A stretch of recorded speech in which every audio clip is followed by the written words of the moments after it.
Imagine estar cara a cara com a morte, sem saída, sem esperança, sem chance de sobrevivência. Mas então, contra todas as probabilidades, contra todas as leis da natureza, você sobrevive. Hoje, você vai conhecer 10 histórias reais de pessoas que olharam para a morte nos olhos e disseram não hoje. Prepare-se, porque algumas dessas histórias vão te deixar sem palavras. Começamos com Mick Fanning, surfista profissional australiano.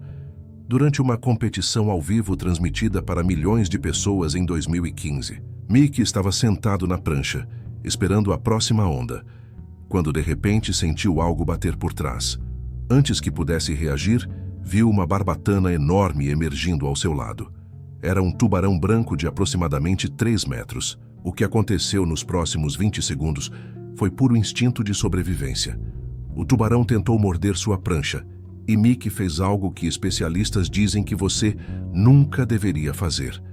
Ele lutou de volta. Ele socou o tubarão repetidamente na cabeça e nas guelras, gritando e batendo na água. As câmeras capturaram tudo. O mundo inteiro assistiu, horrorizado, achando que iam ver um homem ser morto ao vivo. Mas então, o tubarão recuou. Talvez confuso pela resistência agressiva, talvez percebendo que Mick não era uma foca fácil. Jet skis de resgate chegaram em segundos e Mick foi puxado para fora da água ileso. Quando perguntaram como ele sobreviveu, Mick disse algo simples, mas poderoso. Eu não pensei, eu só lutei. Se eu ia morrer, não seria sem lutar. Especialistas em tubarões explicam que sua reação agressiva provavelmente salvou sua vida. Tubarões preferem presas que não reagem. Quando você luta de volta, eles ficam confusos e muitas vezes desistem. Mick voltou ao surf profissional, mas admite que nunca mais entrou no oceano da mesma forma.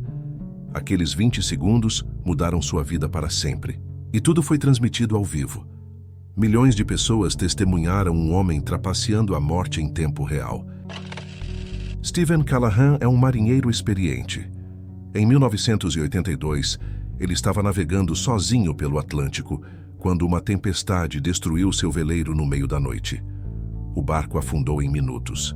Stephen conseguiu entrar em um bote salva-vidas inflável de menos de 2 metros de diâmetro. E então começou seu pesadelo. 76 dias flutuando no Oceano Atlântico, completamente sozinho. Não estamos falando de uma semana difícil. Estamos falando de 2 meses e meio no oceano aberto. Vamos colocar em perspectiva o que isso significa. Primeira semana. Seu bote furou 3 vezes. Ele teve que remendar com kit de reparo enquanto ondas de 6 metros o jogavam de um lado para outro. Imagina tentar consertar um buraco num bote inflável enquanto está dentro dele, no meio do oceano. Segunda semana. A comida acabou. Stephen começou a pescar com arpão improvisado. Ele comia peixe cru, às vezes conseguia cozinhar com um destilador solar, mas na maioria das vezes era carne crua mesmo. Terceira semana. Desidratação severa. Seus lábios racharam tanto que sangravam constantemente. Ele bebia água destilada do oceano usando um equipamento solar que produzia apenas meio litro por dia. Meio litro. Para 24 horas sob o sol escaldante. Quarta semana em diante. Tubarões começaram a segui-lo. Eles batiam no bote à noite. Uma vez, um tubarão rasgou o fundo do bote. Stephen teve que remendá-lo em pânico absoluto enquanto água entrava e tubarões circulavam. Ele perdeu 1/3 do seu peso corporal.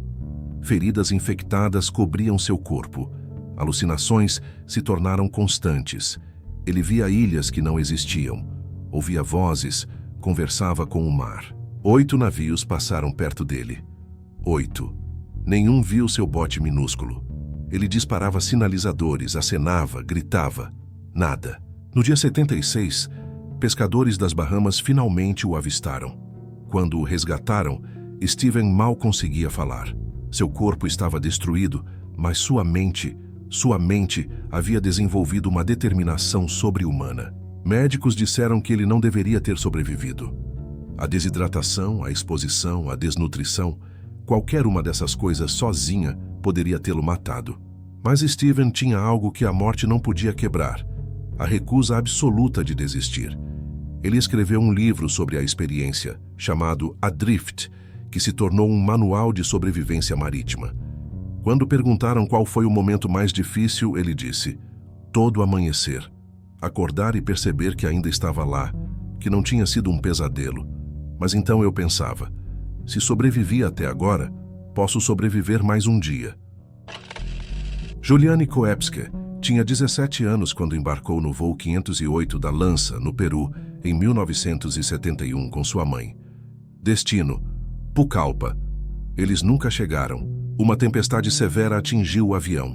Raios, turbulência violenta. E então, o avião literalmente se desintegrou no ar. Juliane estava sentada ao lado da mãe quando o avião explodiu. Ela se lembra de ainda estar presa ao assento, girando, caindo do céu. Caindo de 3.000 metros de altitude. Deixa isso entrar na sua cabeça. 3 quilômetros de queda livre. Sem paraquedas, apenas uma adolescente presa a um banco de avião caindo em direção à selva amazônica. Ela desmaiou durante a queda. E então, acordou. No chão da selva, sozinha. O dossel denso da Amazônia, múltiplas camadas de árvores, desacelerou sua queda como um paraquedas natural. O banco ao qual estava presa girou como um helicóptero, criando resistência ao ar. E pura, absoluta sorte a fez cair entre árvores ao invés de contra elas. Ela sobreviveu à queda, mas agora estava perdida na Amazônia com uma clavícula quebrada, cortes profundos e sem suprimentos. Ah, e todos os outros 91 passageiros estavam mortos. Por 11 dias, Juliane caminhou pela selva. Ela usou o conhecimento que tinha. Seus pais eram zoólogos e a ensinaram sobre a selva. Ela seguiu riachos, sabendo que levam a rios, e rios levam a pessoas. Sem comida, bebendo água suja de riachos. Infecções se espalharam pelos cortes. Larvas de moscas começaram a se desenvolver em suas feridas. Ela podia sentir elas se movendo sob sua pele. Ela encontrou escombros do avião espalhados pela selva e encontrou corpos, incluindo o de sua mãe. Juliane tinha 17 anos e estava enterrando sua própria mãe na selva amazônica. Mas ela continuou andando, um pé na frente do outro, dia após dia. No dia 11, ela encontrou um acampamento de madeireiros abandonado. Havia um barco e combustível. Ela derramou gasolina em suas feridas para matar as larvas. A dor era insuportável, mas ela não tinha escolha. Horas depois, os madeireiros voltaram e a encontraram. Eles quase desmaiaram de choque. Ela parecia um zumbi, coberta de sangue, feridas infeccionadas, delirante. Juliane Koepke é a única sobrevivente conhecida de uma queda livre de 3.000 metros sem paraquedas. Ela desafiou probabilidades que cientistas dizem serem de 1 em 100 milhões. Quando perguntaram como ela sobreviveu, ela disse algo simples: eu não queria que minha mãe tivesse morrido sozinha. Então eu não podia morrer também. Eu tinha que sair da selva. Eu tinha que contar às pessoas o que aconteceu. Hoje ela é bióloga e ainda trabalha no Peru, estudando a mesma selva que quase a matou. Aaron Ralston era um alpinista experiente. Em 2003, ele foi sozinho explorar o Blue John Canyon, em Utah. Erro número 1, não contar a ninguém para onde ia. Ele estava descendo um desfiladeiro estreito quando uma pedra de 360 quilos se soltou e caiu. Em uma fração de segundo, a pedra prendeu seu braço direito contra a parede do canyon. Ele puxou, empurrou, tentou mover a pedra. Nada. Seu braço estava completamente esmagado, preso entre rocha e parede. E ele estava sozinho, num canyon remoto, e ninguém sabia onde ele estava. Primeira noite. Aaron estava em choque. Ele tinha água suficiente para talvez 2 dias, comida para menos, e nenhuma esperança de resgate. Segundo dia. Ele tentou tudo. Usou sua faca para tentar quebrar a pedra. A lâmina quebrou. Tentou alavancar a pedra com seu equipamento. Não se moveu 1 milímetro. Tentou quebrar o próprio braço para escapar. Os ossos eram muito fortes. Terceiro dia. Delírios começaram. Seu braço morreu. Literalmente sem circulação, o tecido começou a necrosar. Ele sabia, se não saísse logo, morreria ali. Quarto dia. Água acabou. Ele começou a beber sua própria urina. Quinto dia. Aaron tomou a decisão mais brutal que um ser humano pode tomar. Ele ia amputar seu próprio braço com uma faca cega. Mas aqui está o problema. Ele não podia cortar através dos ossos com aquela faca. Então ele fez algo que ainda faz médicos ficarem chocados. Ele deliberadamente quebrou seu próprio braço. Dobrou o antebraço até que os ossos se partissem. A dor era além da descrição. Ele quase desmaiou várias vezes. E então, com sua faca cega, começou a cortar através de músculos, tendões, nervos. Demorou mais de uma hora cortando seu próprio braço fora enquanto estava consciente. O som, o cheiro, a dor. Ele descreve como algo que rompeu as barreiras do que humanos deveriam ser capazes de suportar. Finalmente ele estava livre. Sangrando profusamente, em choque, mas livre. Ele ainda tinha que caminhar 11 quilômetros pelo deserto, descer um penhasco de 20 metros com um braço só e encontrar ajuda. Ele fez tudo isso. Um helicóptero de resgate o encontrou horas depois, quase morto por perda de sangue. Aaron Ralston perdeu seu braço, mas ganhou sua vida. E uma história que redefine os limites do que humanos podem fazer para sobreviver. Ele escreveu um livro, 127 Hours, que virou filme. Quando perguntaram se ele se arrepende de ir sozinho naquele dia, ele disse: "Eu me arrependo de não ter contado a alguém onde eu estava, mas não me arrependo da experiência. Ela me mostrou do que sou capaz." Hoje, Aaron continua escalando, com uma prótese especialmente projetada, porque se você pode cortar seu próprio braço para sobreviver, uma montanha não parece tão assustadora. José Salvador Alvarenga é um pescador mexicano. Em 2012, ele saiu para uma pescaria de rotina com um assistente jovem de 23 anos. Estava previsto para durar um dia. Eles ficaram perdidos no Oceano Pacífico por 438 dias, 1 ano e 2 meses, e apenas um deles sobreviveu. Uma tempestade destruiu seu motor e rádio no primeiro dia.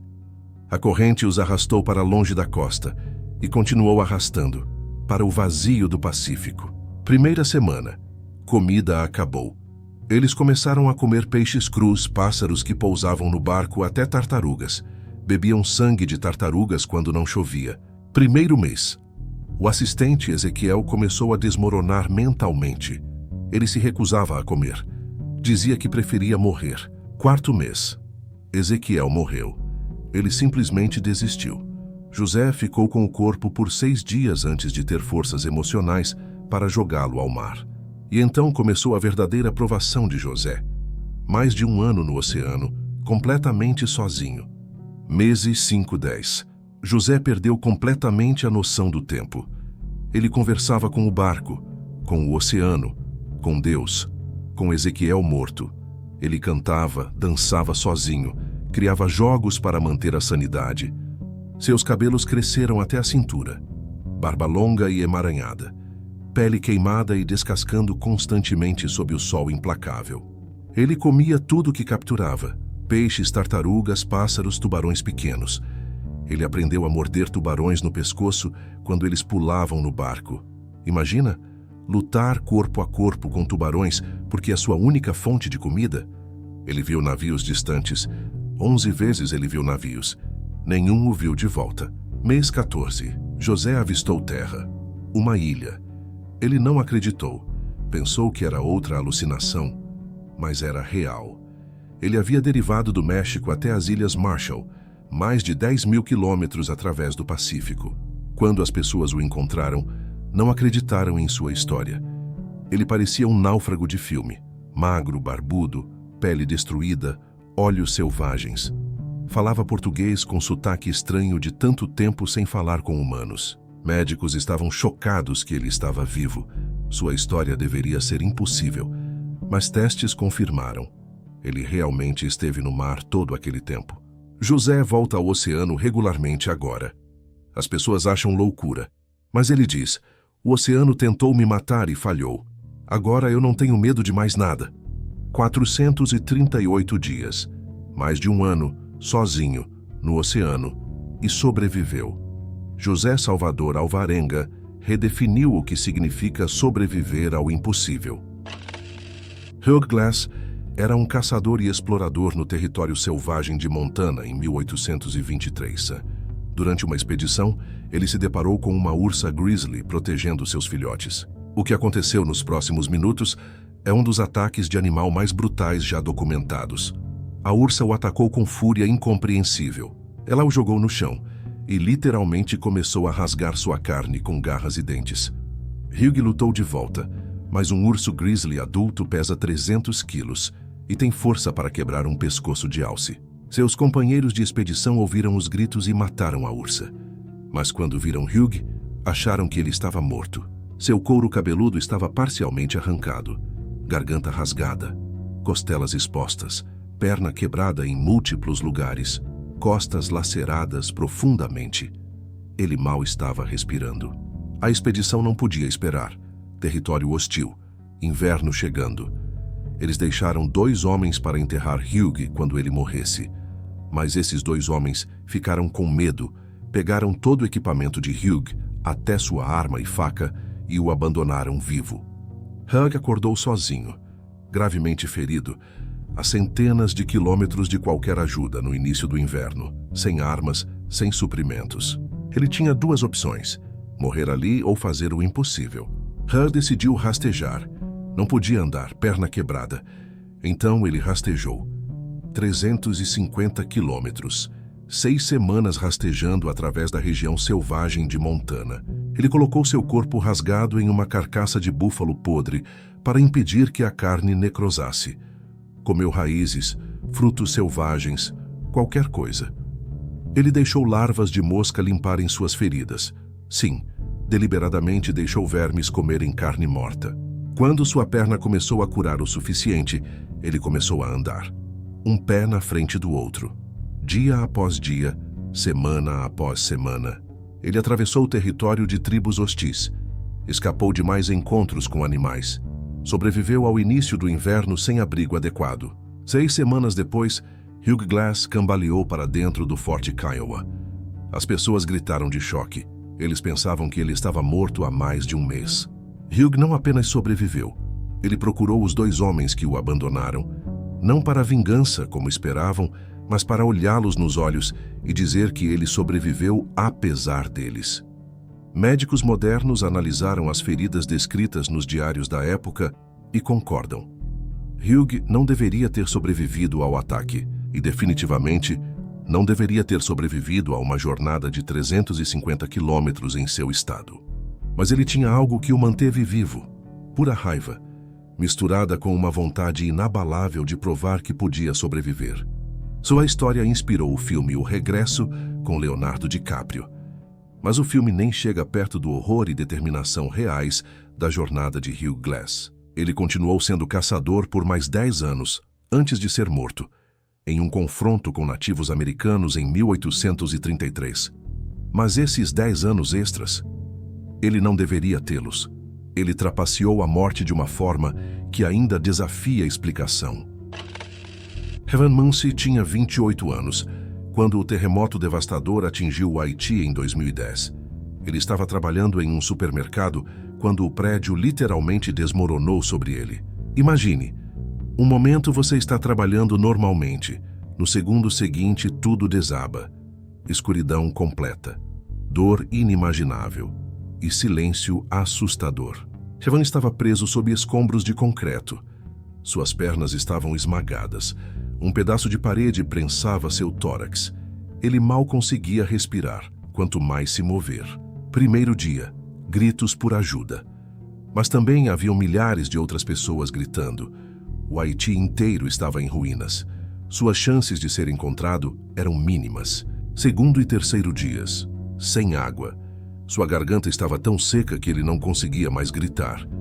O calor caribenho tornava o espaço sob os escombros um forno. Ele suava, mas não tinha água para repor. Quarto dia, chuva. A água da chuva infiltrou pelos escombros. Evan lambeu paredes de concreto, sugou gotas de água de pedaços de pano. Aquela chuva salvou sua vida. Quinto ao nono dia. Evan entrou e saiu de consciência. Alucinava com sua família. Conversava com pessoas que não estavam lá. Seu corpo estava consumindo a si mesmo. Músculo, gordura, qualquer coisa para manter órgãos vitais funcionando. Suas pernas, ainda presas sob o concreto, começaram a gangrenar. Ele podia sentir a infecção se espalhando. A dor era tão constante que se tornou quase normal. Ele não sabia que dia era. Não sabia quanto tempo havia passado. Apenas sabia que estava morrendo lentamente em uma tumba de concreto. Dia 9. Equipes de resgate internacionais usando cães e equipamento de escuta detectaram sons fracos vindo dos escombros. Eles começaram a cavar. Levou horas, movendo o concreto cuidadosamente, peça por peça, sem saber se quem estava embaixo ainda estava vivo. E então viram a mão de Evan. Ele ainda estava vivo. 9 dias sem comida, quase sem água, preso sob toneladas de concreto. E vivo. Quando o tiraram, médicos ficaram chocados. Ambas as pernas tiveram que ser amputadas. A gangrena já era severa demais, mas ele sobreviveu. Evan diz que manteve sua sanidade, contando histórias para si mesmo. Histórias de sua infância, de sua família, de coisas que queria fazer quando saísse. Ele se recusou a acreditar que morreria ali. Eu não sobrevivi a um terremoto para morrer sob uma pilha de concreto, ele disse depois. Cada respiração era uma vitória. Cada segundo que meu coração continuava batendo, era eu dizendo ao universo que ainda não tinha terminado. Hoje, Evan vive em uma prótese dupla e trabalha ajudando outros sobreviventes de trauma. Ele diz que aqueles 9 dias, sob os escombros, o ensinaram que humanos são muito mais resilientes do que imaginamos. Nossos corpos querem viver, ele explica. Mesmo quando nossa mente desiste, nosso corpo luta. Meu trabalho era apenas não atrapalhar essa luta. Tiffany Johnson era instrutora de mergulho e ex-bailarina na Austrália. Em 2004, ela estava liderando um grupo de turistas em um mergulho na Grande Barreira de Corais, quando o impossível aconteceu. Ela estava flutuando na superfície, esperando todos voltarem ao barco, quando sentiu algo bater em sua perna. Quando olhou para baixo, sua perna estava sendo arrancada por um tubarão-tigre de 3 metros. A dor foi instantânea e insuportável. Ela gritou. Sangue começou a manchar a água ao redor dela. E então, mais barbatanas apareceram. Tubarões sentem sangue na água a quilômetros de distância. E quando chega sangue fresco, eles entram em frenesi. 14 tubarões cercaram Tiffany. Tubarões-tigre, alguns tubarões de pontas negras, todos atraídos pelo sangue. Ela estava literalmente no centro de um círculo de predadores enquanto sangrava no oceano. Seu treinamento de mergulho entrou em ação. Ela sabia que movimentos frenéticos atraem mais ataques, então ela fez algo que desafia toda a lógica humana. Ficou calma. Sim, enquanto sangrava profusamente, cercada por 14 tubarões, ela controlou seu pânico. Ela manteve movimentos lentos, virou-se de costas para poder ver todos os tubarões e começou a nadar calmamente para o barco. Tubarões a circulavam. Batiam nela com o focinho. Um comportamento de teste que tubarões fazem antes de morder. Mas sempre que um se aproximava demais, ela empurrava firmemente seu focinho ou batia no olho. Tiffany não estava apenas lutando pela vida, estava dançando. Ela usou sua experiência como bailarina, lendo movimentos dos tubarões como uma coreografia mortal. Quando um vinha da esquerda, ela girava. Quando o outro vinha de trás, ela se posicionava. Isso durou 7 minutos. 7 minutos cercada por 14 tubarões, sangrando, mantendo consciência e controle enquanto cada instinto gritava para entrar em pânico. Finalmente, o barco chegou perto o suficiente. Outras mergulhadoras formaram uma barreira humana entre Tiffany e os tubarões enquanto a puxavam para o barco. Quando a colocaram no barco, todos esperavam encontrar um corpo mutilado. Mas além da mordida inicial na perna, ela não tinha mais nenhum ferimento. 14 tubarões. Um humano ferido e sangrando. 7 minutos. E ela sobreviveu com apenas uma mordida. Médicos tiveram que amputar parte de sua perna. O dano era muito severo. Mas Tiffany estava viva, contra probabilidades que cientistas marinhos chamam de estatisticamente impossíveis. Quando pesquisadores de tubarões estudaram o caso, ficaram perplexos. Em condições de frenesi alimentar com sangue na água, tubarões normalmente atacam repetidamente. O fato de Tiffany ter evitado mais ataques Não faz sentido biologicamente. Tiffany acredita 3 coisas: seu treinamento, sua calma e... Eu simplesmente me recusei a ser comida de tubarão. Sou bailarina, caramba, eu dancei com tubarões e venci. Ela voltou ao mergulho 1 ano depois. Não na água aberta.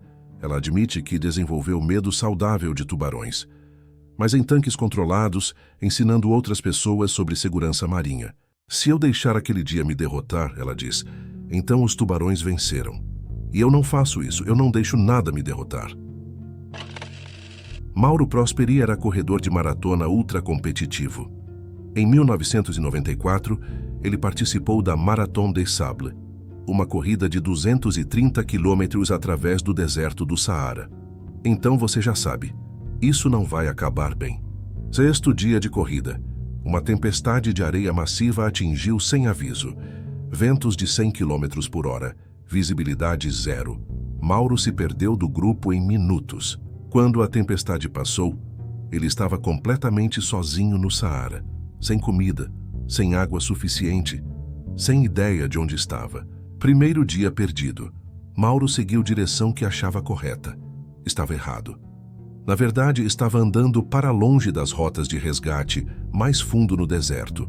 2º e 3º dias, água acabou. Ele começou a beber sua própria urina. Quando isso acabou, ele caçava morcegos em ruínas abandonadas, bebia seu sangue e comia suas asas. Sim, morcegos crus. 4º ao 7º dia. Mauro estava delirando severamente. Ele encontrou um santuário abandonado e decidiu que ia morrer ali. Ele escreveu cartas de despedida para sua família, usando sangue de morcego como tinta. E então tentou suicídio. Ele cortou os pulsos com uma faca, esperando sangrar até morrer. Mas aqui está a ironia cruel. Ele estava tão desidratado que seu sangue estava espesso demais para fluir adequadamente. Ele não conseguiu nem morrer direito. Quando acordou horas depois, ainda vivo, algo mudou nele. Se eu não consigo nem morrer, ele pensou, então vou viver. Dias 8 e 10. Mauro encontrou um oásis.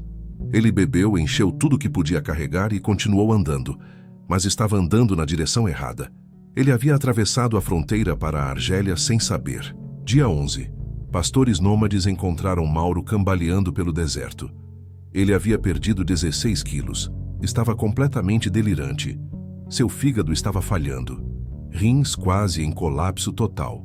Médicos disseram que mais um dia e ele teria morrido. Um dia. 11 dias no Saara, bebendo urina e sangue de morcego, tentando suicídio e falhando e sobrevivendo por 11 dias. Mauro voltou a correr maratonas. Porque quando você sobrevive ao Saara comendo morcegos, uma maratona de 42 quilômetros parece fácil. O deserto tentou me matar, ele diz. Eu tentei me matar e ainda assim estou aqui, então acho que não vou morrer tão facilmente. E chegamos ao número 1. Beck Weathers, um médico americano que sobreviveu ao que deveria ser absolutamente impossível. Em 1996, Beck estava escalando o Monte Everest durante o que ficaria conhecido como o desastre mais mortal da história da montanha, o desastre que inspirou o livro e filme Everest.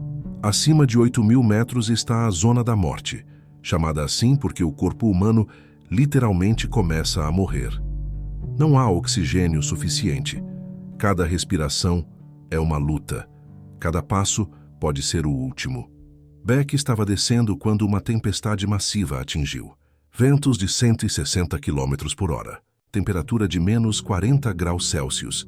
Visibilidade 0. Ele se separou do grupo. E então, ele simplesmente caiu. Exaustão, hipotermia, falta de oxigênio. Seu corpo desligou. Ele desmaiou na neve a 8.000 metros de altitude. Sua expedição encontrou Beck horas depois. Ele estava inconsciente, congelado, sem pulso detectável. Um médico no grupo o examinou e declarou: ele está morto. Não há nada que possamos fazer. Eles o deixaram. Não por crueldade. Na zona da morte você não pode carregar corpos. Seria suicídio. Eles cobriram Beck com neve e seguiram descendo, assumindo que ele seria mais um corpo permanente na montanha. Mas aqui está onde a história fica insana. Beck acordou, 18 horas depois. Ele acordou sozinho, congelado na zona da morte, durante uma tempestade. depois de ter sido declarado morto.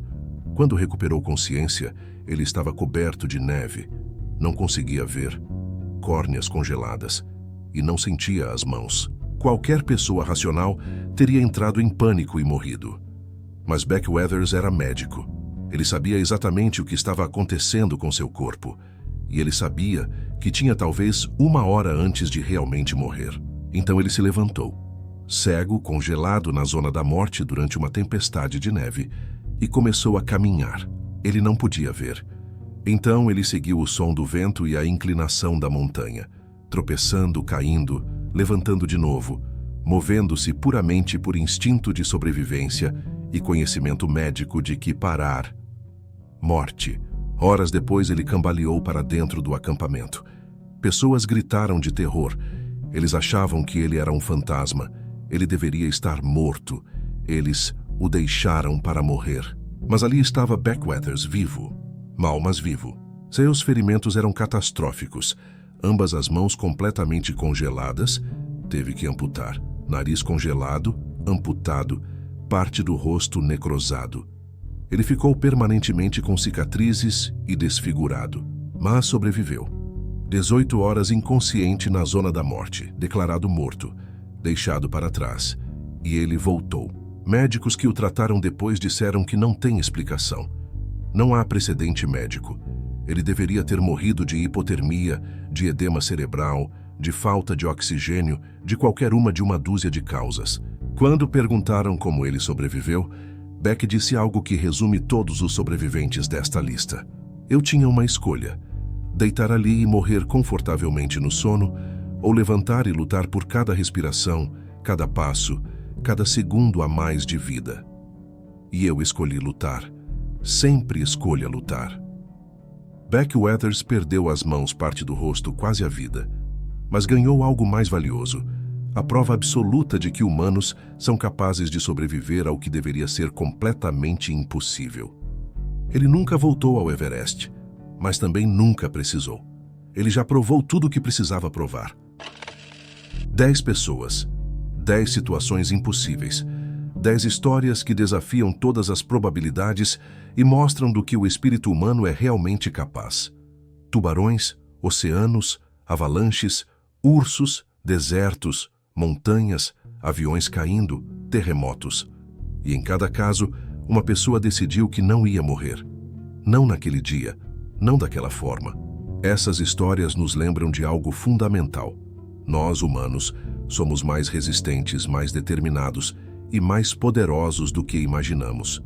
Quando tudo está perdido, quando a morte parece certa, ainda há uma escolha: lutar ou desistir. E toda pessoa nesta lista escolheu lutar.